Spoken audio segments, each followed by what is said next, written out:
Hey guys, welcome. Welcome to my channel. My name is Martin Cliffe. I'm coming to you from my studio here in Bucharest, Romania.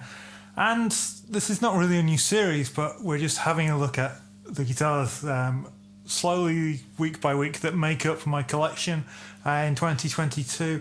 And I thought, as it's been kind of fairly prevalent in my Martin's Monday pedal playthrough series, we would start with looking at my Fender Telecaster and what makes it different, what makes it unique. Before we go any further, really appreciate it if you click that thumbs up icon down below, subscribe to the channel if you're not already.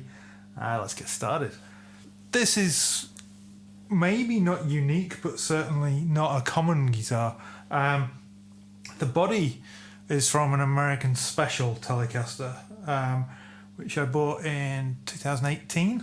I replaced the pickguard first of all with a Fender pickguard, but a white pearl pickguard. It came with a black pickguard, which I really didn't like the look of. It just made the whole thing too dark.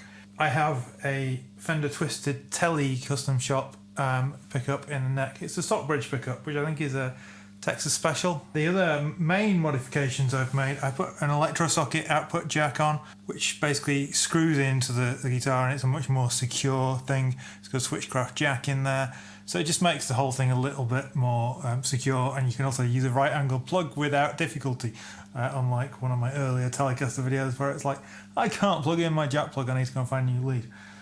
And I've got a four-way switch in here. I think it was a Fender four-way switch, so it gives me bridge and neck in parallel, which is like your standard Telecaster wiring, bridge and neck in series, which is much more punchy, we'll hear that in a minute, and then neck on its own. I've seen four-way switches where they're in different orders, but this is how this one works with the way I wired it, so I don't know. So that's the body. Obviously I've got locks, strap locks, and a DSL padded leather strap. DSL straps are made in Australia, really good quality stuff. And strap locks are from Germany. Simple on and off, very discreet. Keeps the strap close to the body, which is a thing that a lot of other strap locks don't. If you see like Dunlops and other makes, they seem to have the strap like out here, which I really don't like. I like that this holds it nice and secure, so you've got much less wobble, and these things are super strong. They use them for attaching like tarpaulins on the tops of boats and that kind of stuff, so really good quality. But the neck is not an American Special neck at all. It was an American Standard neck, and I bought this as a third-party Fender cell replacement parts because I bought a light plastic blue Telecaster body, but that guitar I've since moved on. In fact, I sold it with the neck that was on this, although I'm not 100% certain on that. But this is an American Standard neck from 2017.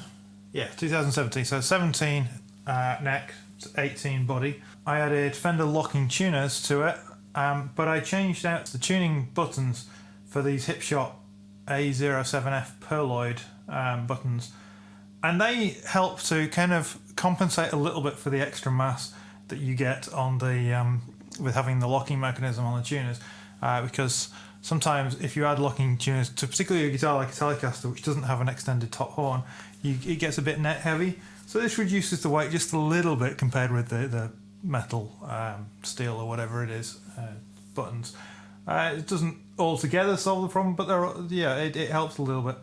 No string tree or anything because I'm using staggered height tuners, so I don't need anything else to pull down on there. The most recent change I made on it was actually on the bridge. I put Goto, I think they're called in-tune saddles on there, which are compensated saddles. So they're still, machined brass saddles, but they're, they have where the slots are adjusted so you can get better intonation. I still like a traditional sounding Tele, but I want it to be in tune. So I think they're all the modifications to it, because there's not much left to change. You heard at the beginning, it was just on the bridge pickup with a Sir Koji comp on.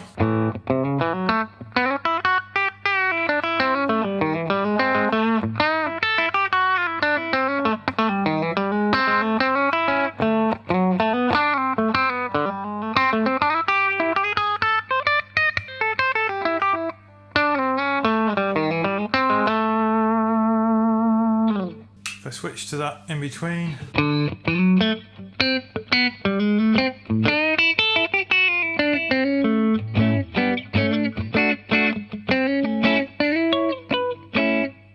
Then I'll switch now from that into the series mode. And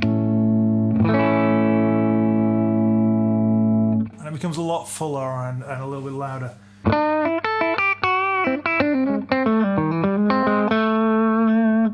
As opposed to... And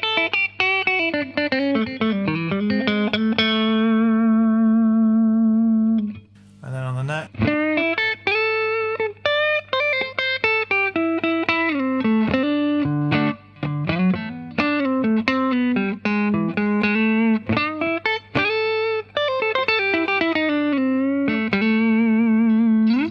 Now I believe the initial idea of the twisted Tele neck pickup was to make it sound more like a Strat neck pickup, because Tele neck pickups are notoriously underwhelming. So yeah, the idea was to put something more Strat sounding in. I realised that you don't get the volume boost as much with the compressor on, so I'm going to take that off now. And I'll go back through from neck through the two middle positions to the bridge.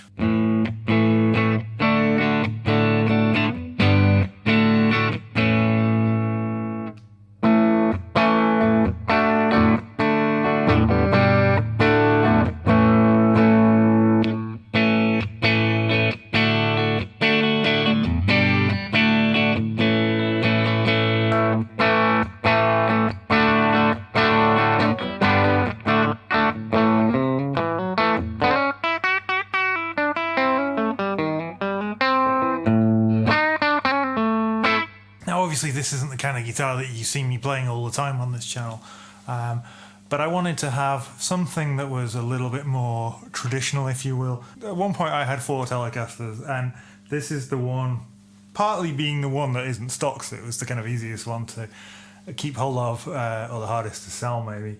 But I wanted to keep one, and this is the one that connected with me. The neck I much prefer to the American Special neck. The American Special neck is not bad, but this just feels a little bit more home to me. I am not opposed to potentially the idea of swapping it out for like a Sir Classic T at some point in the future, but to be honest, this works for me. It's a good weight, balances well, plays really nicely, and I don't play Telecaster enough really to warrant me spending twice as much on a different Tele than this is. It was definitely a more expensive solution going through and buying the parts individually and upgrading stuff and what have you than it would have been to have just bought an off-the-shelf one, even an American Standard Tele maybe.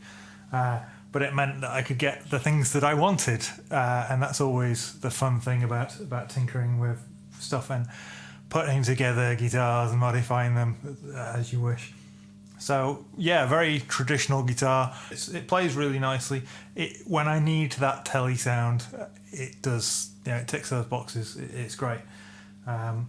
It would never ever replace one of my Sirs as one of my main playing guitars, but it's a very useful tool to have in the arsenal. And however much I am kind of trying to rationalise my guitar collection, I think I'm at the point where basically, yeah, the electric guitars that I have are all there because they fill a specific need, and this is one of them. I'll play through with stick a bit of overdrive on from my Royal Blue Overdrive by Mad Professor, and a bit, maybe some tremolo from my Sir Jack Rabbit tremolo, and just again play through the different positions. Yeah, just a great sounding guitar really.